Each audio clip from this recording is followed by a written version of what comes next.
9 or 10 years ago, a group of teachers who were leaders in the Wisconsin debate community decided that they wanted something more out of the activity.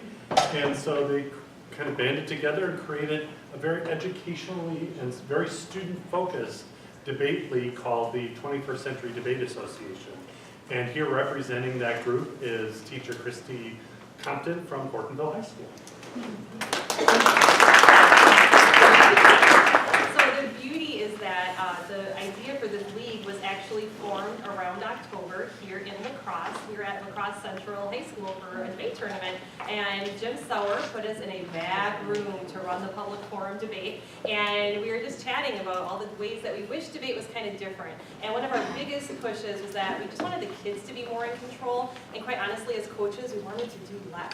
And so we had all these ideas about what we could do, especially because as teachers, we already have so many things to do. Coaching debate had become this like really big thing. And we thought, you know, if more onus was put on the kids, it would be less work on our part, and the kids would get so much more out of it. And so we took our brainchild and turned it into the 21st Century Debate League, and it's been, I think, successful. You guys are having a good time. So these are 4 of our debaters that are going to do a little sample debate for you.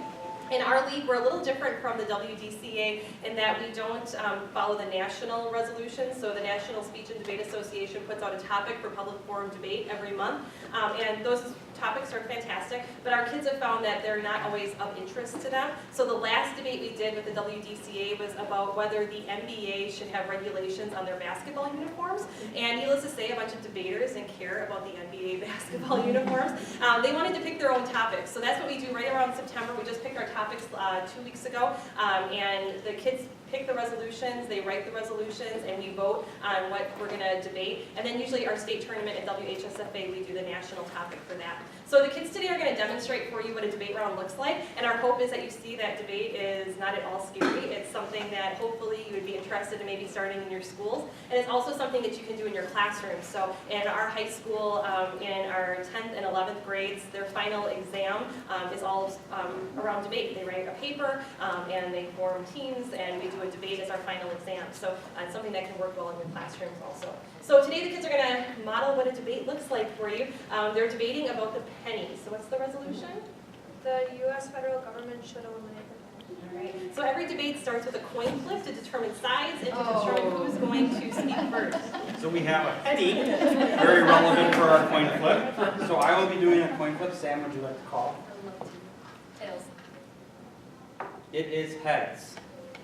All right, we'll take the pro side. Okay. You will be second speaker. So you get to make 2 decisions. So the person who wins the flip gets to decide whether they want to be pro or con, or whether they want to speak first or second. And then the team that loses the flip gets to decide the second question.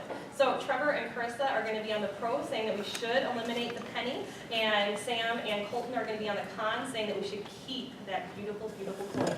All right, we're going to start then. So Chris is going to start with the pro speech. They start with their prepared speeches, and then it'll get into the more impromptu and extemporaneous presentations. All right. Resolved, the U.S. federal government should eliminate the penny. My partner and I strongly agree with the resolution. The United States government should certainly eliminate the penny because they cost more than they are worth, they do not fulfill their role as currency, and they are a burden on the productivity of the nation.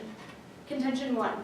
The United States should eliminate the penny because they cost more to make than they are worth.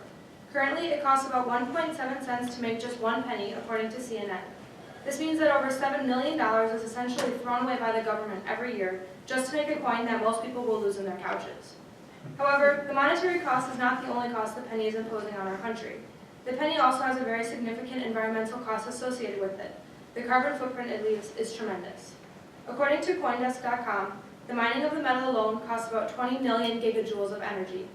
To put this into perspective, this is 2,400 times the amount of energy released by the atomic bomb dropped on Hiroshima, according to the Environmental Protection Agency's carbon emissions calculator. According to the same source, this amount of energy produces over 8 million metric tons of carbon dioxide. Clearly, the penny is not worth the monetary or environmental cost that it places on America, and thus it should be eliminated. Contention 2. The penny does not fulfill its role as currency. Merriam-Webster defines currency as something that is in circulation as a medium of exchange to facilitate commerce. Pennies, however, fail to do this. They are not accepted by vending machines, parking meters, pay phones, or any other machine that Americans use coins on. In addition, pennies are worth so little that a transaction involving more than a few pennies is likely to be refused. In fact, according to Time magazine, over 8,000 businesses across the country refuse to accept more than 10 pennies in a transaction. Even if you happen to visit a company that has no such restrictions, paying even a small bill of a few dollars would be very difficult, requiring several pounds of pennies. Also, as inflation makes pennies worth less and less each year, this problem would continue to get worse. Clearly, it is time to eliminate the penny immediately because pennies do not fulfill their role as currency. Contention 3. The U.S. federal government should eliminate the penny because they are a drain on productivity. The National Association of Convenience Stores and the Walgreens drugstore chain has estimated that handling pennies adds 2 to 2.5 seconds to each cash transaction. A study out of Wake Forest University estimated that because of this time loss, the United States loses $900 million a year by handling pennies that, thanks to an idea in economics called opportunity cost. Essentially, this means that any time that is wasted could be better spent doing something else, and obviously, this cost adds up quickly. This doesn't even factor in the time wasted by cashiers tediously counting pennies at the end of the workday, wasting time that could be better spent performing tasks that are actually beneficial to consumers and businesses. Additionally, pennies are a strain on productivity because of their sheer worthlessness. According to the same study out of Wake Forest University, assuming someone makes $36,000 a year, which is the median salary in the United States, each person makes 0.5 cents every second. This means that if you spot a penny on the ground, it is quite literally not worth your time to spend 3 seconds and pick that penny up. Clearly, the penny is so worthless and time-wasting that it needs to be eliminated immediately. In summary, the penny should be eliminated because it costs more than it is worth, it does not work as currency, and it is a drain on productivity. For these reasons, my partner and I strongly support a pro ballot.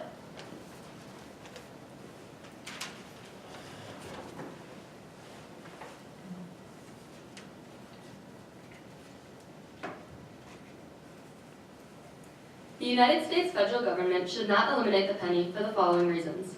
The penny helps to keep prices low, the penny holds sentimental and cultural value, and the elimination of the penny would not cut all losses for the United States Mint or federal government. Contention 1. The penny keeps prices low. Through the elimination of the penny comes the struggle of the nickel. According to Americans for Common Sense, an educational organization, eliminating the penny will lead to what is known as a rounding tax. Essentially, all transactions will be rounded to the nearest nickel, giving businesses a logical reason to raise their prices. This inevitable rise in price could pose a threat to the current economy. This would also be detrimental to the lower class or low-income citizens.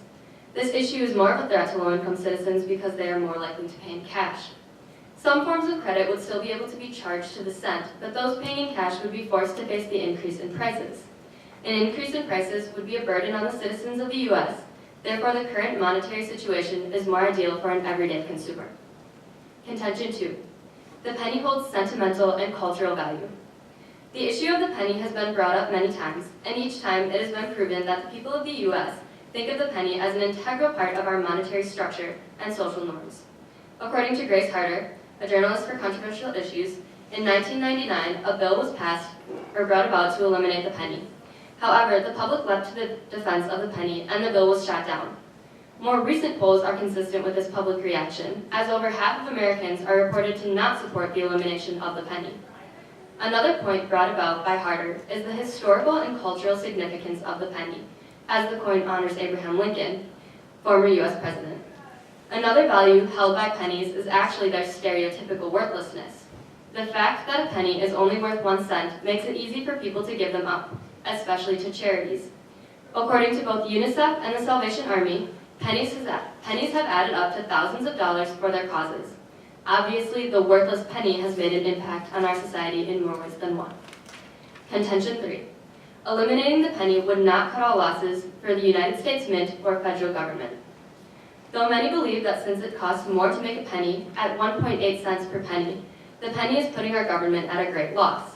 However, the loss is less than the loss that would come from the production of nickels to compensate for the loss of pennies. According to Rodney J. Bosco, a financial impact expert, the elimination of the penny would come as an increased demand for the nickel, which is also produced at a loss. In actuality, the nickel is produced at an even greater loss of 4.4 cents per coin, or 9.4 cents to produce a 5-cent coin, meaning producing even more nickels would create an even greater deficit than currently created by production of both pennies and nickels. Also, the Federal Reserve would have to fill the overhead void incurred by the discontinuation of pennies, meaning more other coins and more inflation. Additionally, based on Congressional Budget Office simulations, adverse effect on the American consumer and worker will end up totaling an extra $1.5 billion per year in government spending due to rising inflation. In conclusion, it is not logical to eliminate the penny, and it would not be in the interest of the United States federal government. The penny should stay because it keeps prices low, it holds sentimental and cultural value, and its elimination would not cut any losses for the United States. For the benefit of the United States federal government, we urge the con ballot.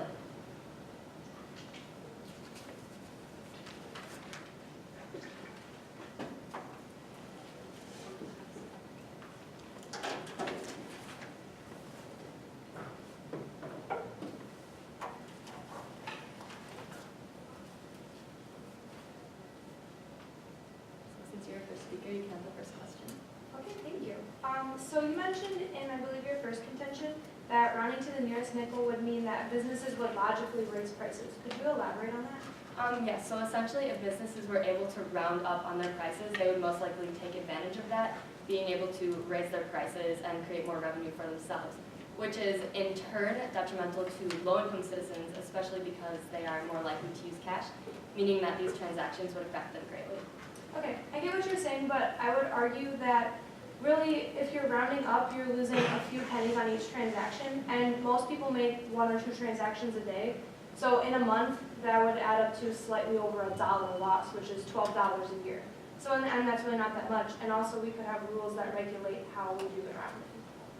All right, we're focusing mainly for this issue on low-income citizens, and I do understand your point that for the everyday consumer or those of a higher economic status, this would not be a greater issue, or as great of an issue, but we would like to focus a bit on the low-income side of the economy. Would you mind? Sure. All right, so you were talking about the use of energy to create pennies, and I would like to ask, do you know if it's just the production of the penny that's harmful to the environment, or the production of other coins as well? I'm sure that mining any sort of metal has some sort of negative impact on the environment. However, according to greenspec.co.uk, it was stated that zinc is one of the worst metals in terms of environmental impact, and zinc is a large part of penny production now. Okay. According to some of the research that my partner and I found, nickels actually require 4.5 times the energy that is required to produce pennies, and that's according to the EPA, where I know that your source came from as well. So with the elimination of the penny would come an increased production of nickels, and being that nickels take 4.5 times as much energy, we find that it would be even more detrimental to the environment for this type of production. I would argue that you can't necessarily guarantee a large increase in the production of nickels unless you have a source to state otherwise. We found an example from Canada and Australia when they eliminated their smaller currencies, that they had an increase in the larger set of currency. It was a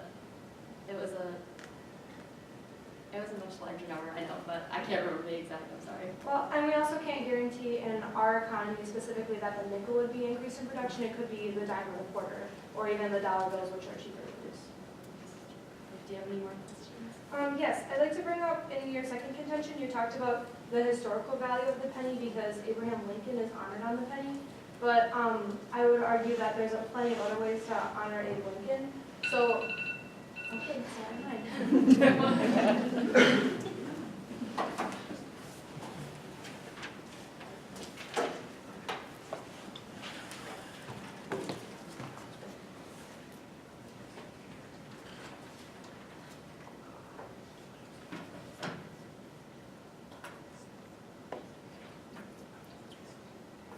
I would like to begin my portion of this debate by first refuting my opponent's points, and then if time permits me, then I will continue to strengthen my own points. My opponent's first point was that the penny keeps prices low, and they mentioned a concept called the rounding tax.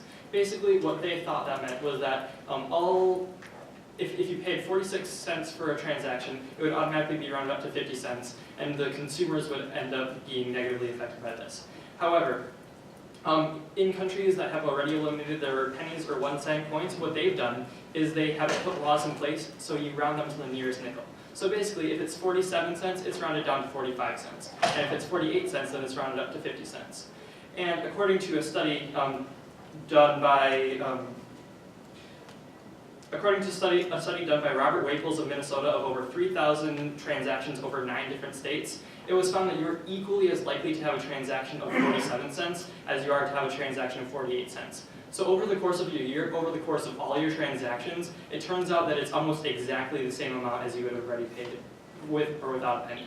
And if you're paying with credit card or debit card, the penny isn't needed anyway. The digital transaction is still taken care of at the exact amount. Their second contention was that the penny holds sentimental and cultural value, and they mentioned several statistics showing that people are in favor of keeping the penny.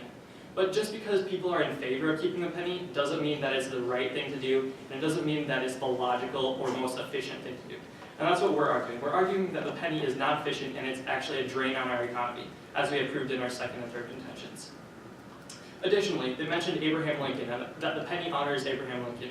But I would argue that putting Abraham Lincoln's face on the most useless piece of currency we have in circulation is not honoring his memory. And finally, in their second contention, they mentioned that charities benefit from the worthlessness of the penny. Basically, people decide that the pennies are worthless to them, so they can just give them away freely. But however, countries that have eliminated their pennies already, such as Canada, New Zealand, and Australia, and also countries that have eliminated their 1 cent piece, like Finland and Sweden, have all noticed that their charities have not reported any significant losses whatsoever. And finally, their third contention was that the United States government would not cut any losses because nickels cost even more to produce. But the point here is that nickels are actually worth something. Nickels are useful. Vending machines take nickels, some payphones take nickels. You can pay for your transactions in nickels. But as we have proven, pennies are so worthless that you can't possibly use them efficiently. Now, onto my own points. Our first contention was that the penny costs more to make than they are worth. And as we had mentioned, they cost about 1.7 cents per penny to make. And that wouldn't be so bad of an investment if pennies were actually worth something. If they were useful, then that would be a positive investment. But as we have proven, people aren't able to use pennies in their everyday life. People have pennies sitting in their pockets, and they feel so worthless about them that they leave them at the cash register for other people to use during their next transaction. As President Obama put it,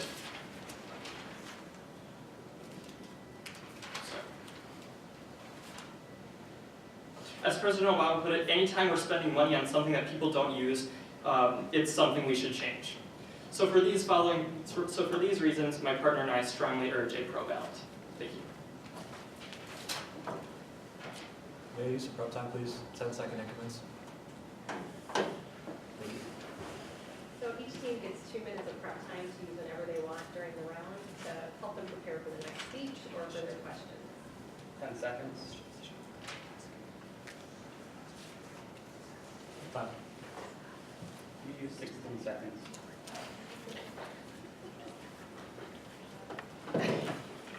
I'd like to note now that I'm not using the internet for anything. It's all downloaded by us.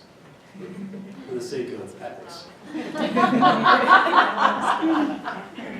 Opponents ready? I'd like to begin my portion of the debate by repeating my opponent's points and moving on to strengthen my own, should time permit. Now, my opponent's first contention is that the United States should eliminate the penny because currently they cost more to make than they are worth, citing that it costs 1.7 cents to make just 1 penny. So I'd like to bring up some numbers provided by the U.S. Mint itself. In 2015, total spending on pennies approximated to about $159 million overall, totaling 49 cents per American citizen and 30 pennies per citizen. Now the problem with this is that nickels, as we've cited, cost about 8 to 9 cents per nickel to produce. So the Federal Reserve has an overhead of how much currency they need to produce to fill the volume within the market. So they need to produce so many pennies to equal this amount of money in the market. So if we were to eliminate the penny, they would have to fill that void across the other coins. And the first one they would fill it with Being as pennies are the most plentiful coin, it would be the nickel because it's the next lowest denomination. And nickels are far more costly, and they brought up the point about the environment. Nickels are far more environmentally detrimental, far more ruinous to our environment than the penny is. Their second contention is that the penny does not fill its role as currency, citing reasons as vending machines, parking meters, payphones, etc. do not accept them, and around 8,000 businesses in the U.S. do not accept pennies. But that would be just like saying that a credit card is not used as currency or a debit card is not used as currency because some places don't have credit card scanners. It's just a matter of availability, and it's a matter of what the purpose is. If you're buying things in large volume that require multiple $1,000s, you're probably going to use $100 bills and not pennies. But if you're going to buy a pack of gum, a 26-cent pack of gum, you're going to use a quarter and a penny. Now, this is very taken out of context by stating that so many businesses are refusing these, but they're actually not. They're still very useful as a currency, especially amongst people of poor demographics, and according to the Federal Reserve, any transaction under $10 is more likely to be carried out with cash than with a debit or credit card. The third contention is that the federal government should eliminate the penny because they're a drain on productivity. And they cited things such as a 2 to 2.5 second addition to each transaction and a $900 million loss of efficiency due to opportunity costs. Now this is very misleading because it's a very basic microeconomic principle that opportunity cost is the difference of the outcome of an action that would have happened versus the outcome of the action that actually happened. So what you're saying is that by paying with pennies, you're losing 2 to 2.5 seconds by spending that money versus you could have been saving that money or earning money somewhere else. And that's an assumption that can be quickly negated by the rational opportunity cost theory, which is stating that the person would have spent that money elsewhere anyways. So a couple of seconds lost is equated to a couple of cents gained in return. And people are actually saving money in order for the opportunity cost theory to work. What you give up, you must receive in return. Another point about people issue of people earning 0.5 cents per second, and you would actually be losing money by taking 3 seconds out of your day to pick up a coin that's actually cost more to produce than it's worth. The point is that you're only earning money if you're actually working. So if you're off duty and you're walking around looking at the ground finding coins, that is an opportunity for you to make profit at a time where you're not actually working. So you're actually gaining money, you're not losing money. Some people make as much as $53 a month just collecting pennies, dimes, nickels, quarters, just picking them off the ground. Moving on to my own contentions. The main point is that when we say that they keep prices low, what this also plays into is what's called psychological pricing. Obviously, a lot of studies have been conducted to prove that for transactions where the prices of the goods end with a 9, 60% of all transactions are completed in such a manner. By allowing us to decrease the cost of a good by 1 penny, consumers are more likely to purchase that item, and businesses are bringing in more money and money circulating through the economy much quicker. You see the trend decrease a lot with each subsequent digit at the end. Second, pennies hold sentimental and cultural value. The most important part here is popular opinion.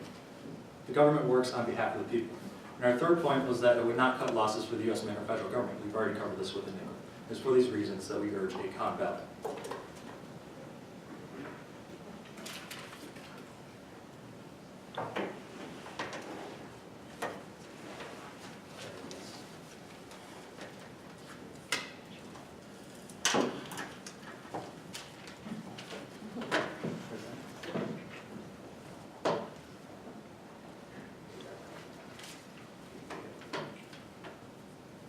First, you have first question?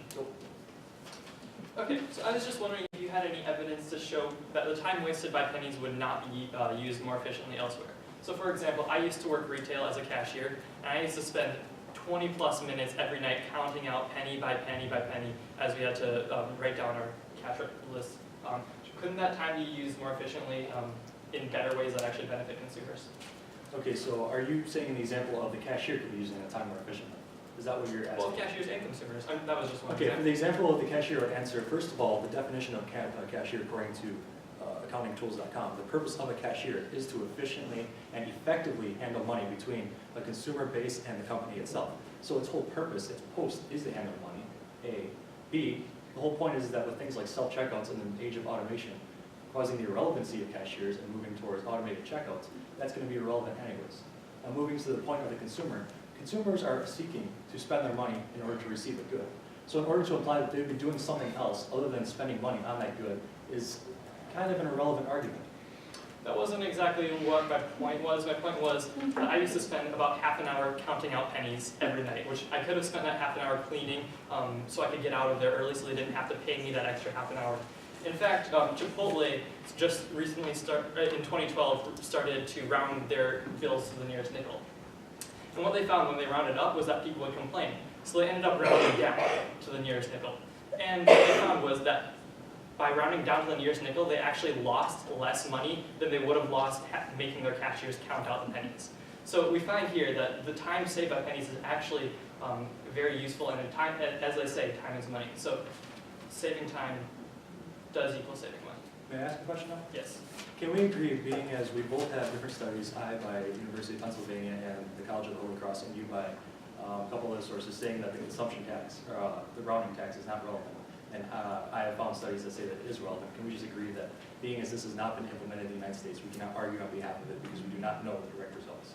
No, I can absolutely argue that the rounding tax is a myth. It's been proven in Australia, New Zealand, and Canada. It's already been proved. There are laws in place to show that they have to round down or up to the nearest nickel.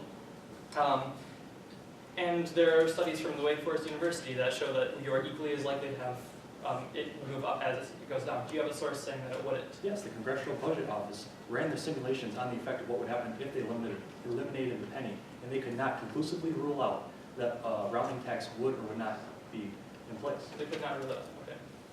So can we agree that that cannot be debated, being as that is not applicable to the United States?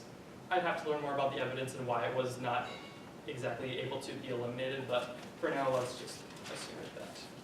Any further questions? Okay, so you had mentioned that the environmental cost of the nickel was far more costly to the environment than the environmental cost of the penny, but let me ask you this, is it 5 times more? 4.5 times. 4.5 times. Well, as the penny is worth 1/5 the amount of a nickel, wouldn't that mean that you have to make 1/5 the amount of nickels as the penny? So wouldn't that, oh, I believe your time. Thank you.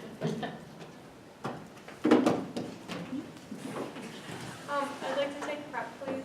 Sure.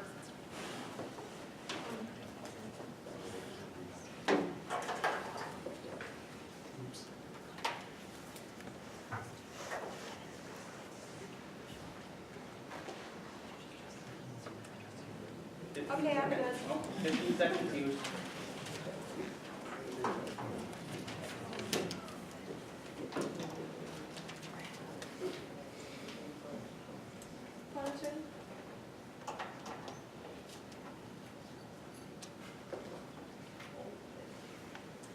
My partner and I have been able to very strongly refute all of our opponents' points as well as strengthen our own throughout the course of this debate.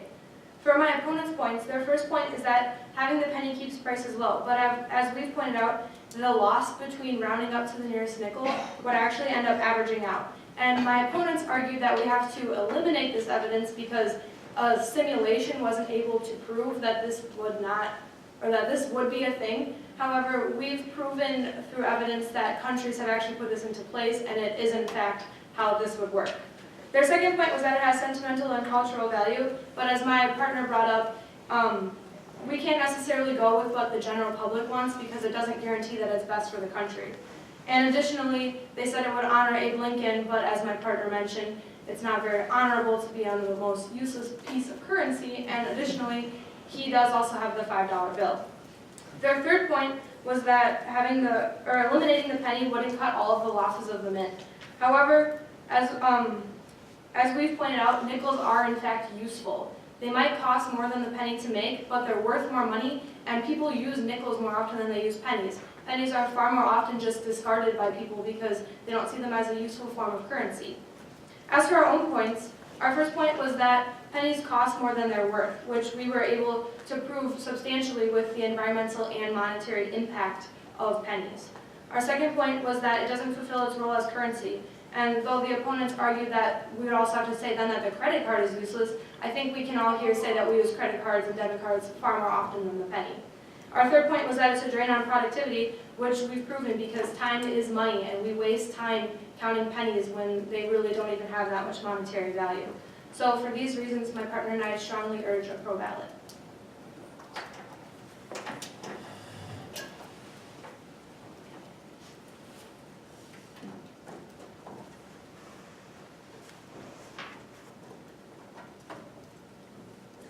I would like to begin my summary by once again quickly repeating my opponent's points and then moving on to strengthen my own. My opponents primarily mentioned that the penny has a monetary impact based on its costly production. It is well known by now that the penny is produced at a loss, but the nickel is produced at an even greater loss. I would like to reiterate that the nickel, with the elimination of the penny, production of the nickel would undoubtedly increase, meaning a higher loss for the overall production of coins. While these coins are both produced at a loss, the current situation is far less detrimental to our economy.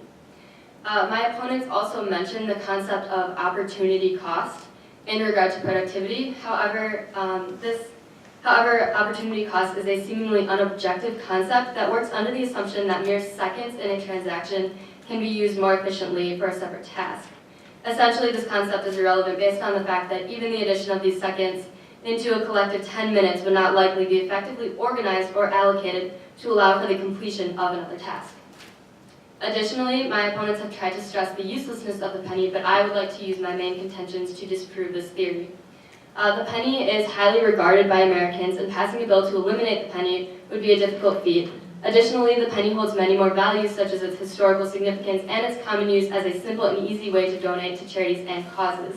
I would once again like to bring up the rounding tax, as the penny helps to keep prices low based on the surrounding tax that would be brought up with its elimination. While my opponents believe that the surrounding tax is insignificant to consumers, my partner and I would like to focus on the effects that this tax would have for low-income citizens. This tax would disproportionately affect them, as they are far more likely to pay in cash rather than credit, and credit is not affected by the surrounding tax. Essentially, the penny holds far more values than primarily evident and should remain a part of the U.S. economy to preserve the current system, rather than the disadvantageous system that would ensue with its elimination.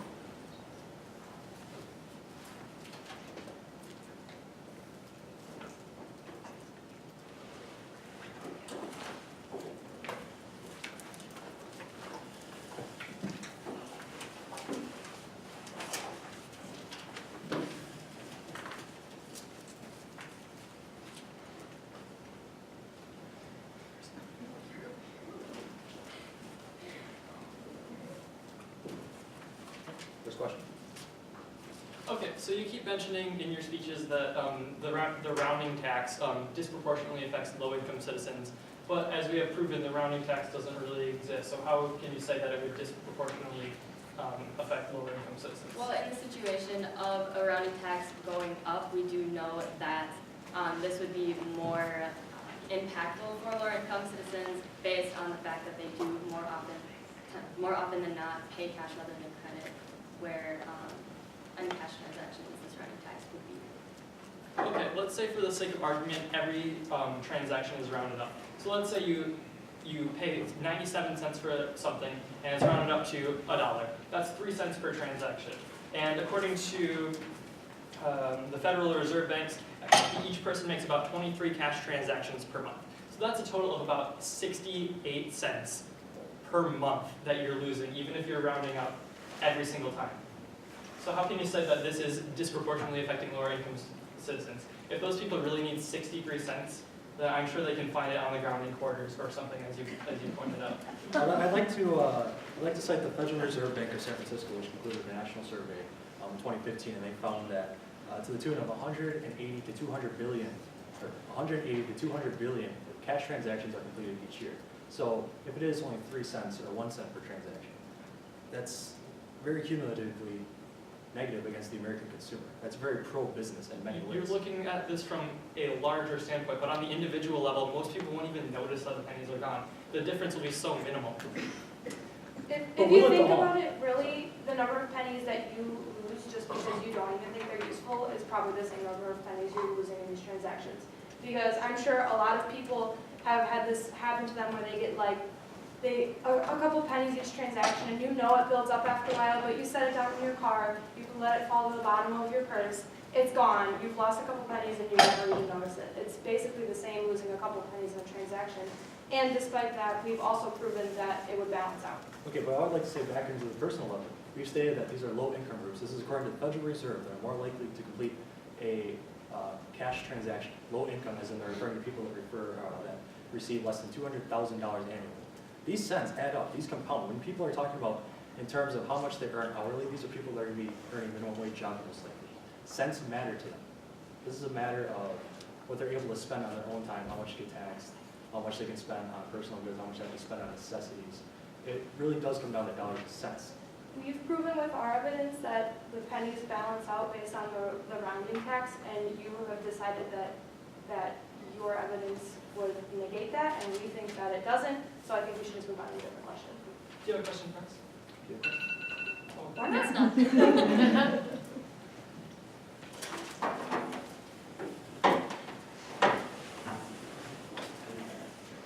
Can I have prop time, please?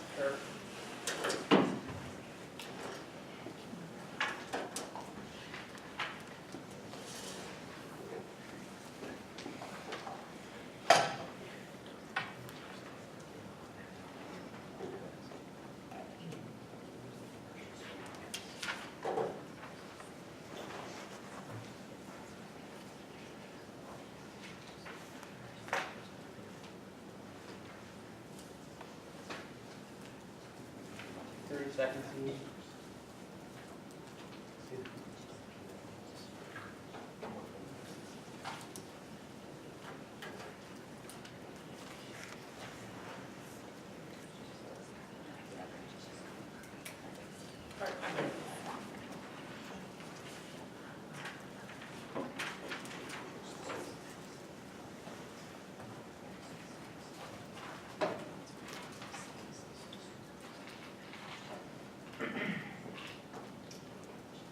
All in all, what this debate boils down to is whether or not the penny fulfills its role as currency. As we mentioned in our second contention, Merriam-Webster defines currency as something that is in circulation as a medium of exchange to facilitate commerce. And as my partner and I have consistently proven, the penny does not facilitate commerce.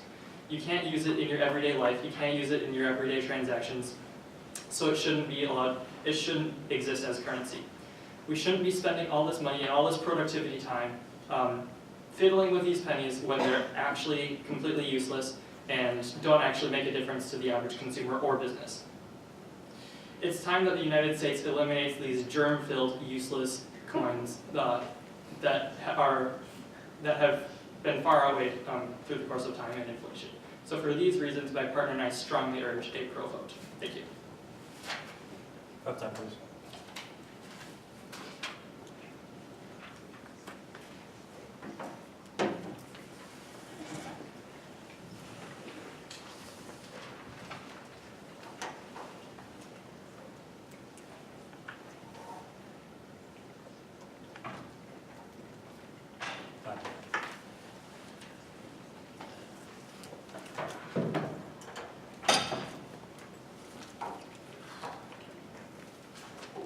To begin, I would like to quote Tim Worstall, an economist at the Adam Smith Institute in London. That a coin costs more to make than the face value does not mean we don't gain greater value than that cost. And this is the immediate case with the penny. The penny provides so many functional purposes, many that we let go unseen in our daily lives and in our economy. For example, it helps regulate how much money that the government can produce. It's one of two currencies left that costs more to produce than it's worth. So we can't just produce it willy-nilly at our own whims. It holds accountability, it holds inflation. And like Mexico and the Canadian dollar and Brazil, where they have eliminated the 1 cent pieces, all it was just a concession to inflation, and inflation has won. If we let that happen in America, we are disadvantaging many citizens, and we are severely disadvantaging our economy by allowing for money to be transferred in smaller volumes. And it's for these reasons that we urge economic ballot.